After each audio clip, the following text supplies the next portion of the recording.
I grew up in a house with what my mom lovingly called a black thumb. Not a green thumb, black thumb.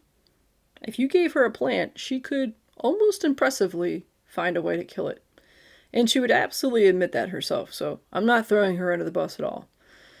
Let's just say we didn't grow much in our house. Not inside, not outside. Gardens weren't really part of my childhood. But I was fascinated by them.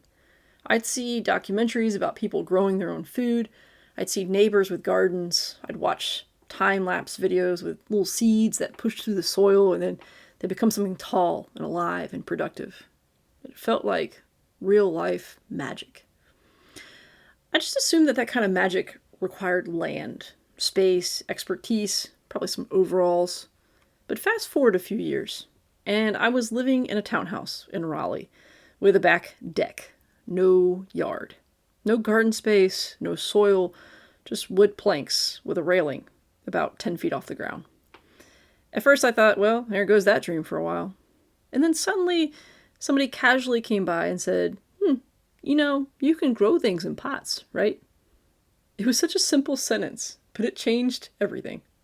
So I went to the dollar store, like any broke post-college kid does, and I bought a couple of plastic buckets. Like the sand buckets that kids use at the ocean? Yeah, those. And I grabbed some soil, some basil seeds, and some tomatoes, probably a few other things. Honestly, I don't remember everything I planted. And then things started to grow. So over the next couple of years, I got a little bolder. I got bigger containers, more plants. One year, I tried to grow a pumpkin. And I didn't get a pumpkin, but I did get a really, really long vine that took over the entire deck, like it was staging a hostile takeover. It looked cool, but it didn't do anything. And then someone said something that sounded absolutely ridiculous. Have you ever tried growing corn? Corn? Like farm corn? The kind that grows in fields that stretch for miles corn? I kind of laughed at him. You can't grow corn on a back deck. You need like acres of field. You need equipment. You need, Iowa. But instead of dismissing it completely like I did the first time, I started thinking about it and, I did something radical. I spent 5 minutes researching it. And do you know what I discovered? You can. You can grow corn in a bucket. You just have to grow it in pairs for pollination purposes. You give it enough soil, enough water, enough sunlight, and that's it. It's just a plant. So I tried. And you know what? It worked. I grew 4 massive stalks of corn in storage containers on my back deck. Not baby stalks, not decorative stalks, real ones. They grew taller than me, and I'm like 5'6". I have this picture of me standing there with my arms stretched as high as I possibly can, and the corn is still above my hand. I remember staring at it every day thinking, who knew? You can grow corn in a bucket. And that's the lesson.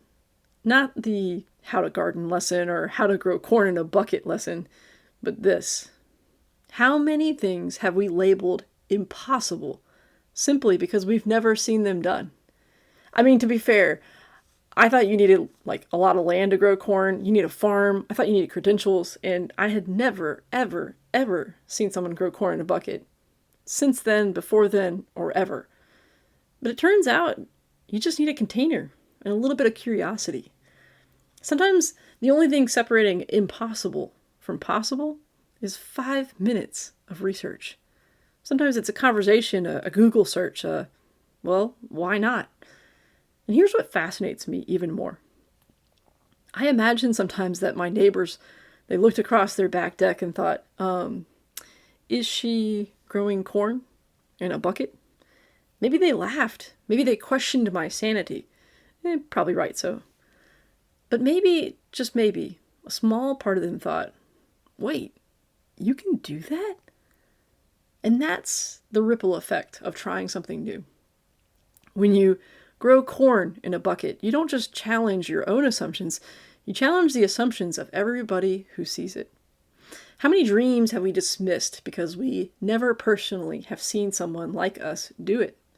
How many ideas have we shut down because they felt absurd? How many times have we said, that's just not how it's done? I've never seen someone do it that way. Well, growing corn in a bucket didn't change the world. At least I'm pretty sure it didn't. But it changed me. It reminded me that impossibility is often just something unfamiliar in disguise. It made me wonder if something as traditionally big as corn can grow in a small plastic container. What else in our lives have we made too small with our thinking? So here's my challenge to you today. If you have an idea, something kind of low risk, slightly ridiculous, or just a little bit outside of the norm, don't dismiss it, at least not immediately. Just do like 5 minutes of research. Ask a question. Try it one time. Plant one seed. Well, if it's corn, plant a few. But you get what I'm talking about. Because you never know. You might grow something that's taller than you ever imagined. And somewhere nearby, someone might look at it and see what you've done and think, wait, you can do that? And just like that, the impossible becomes possible. All because you decided to grow corn in a bucket.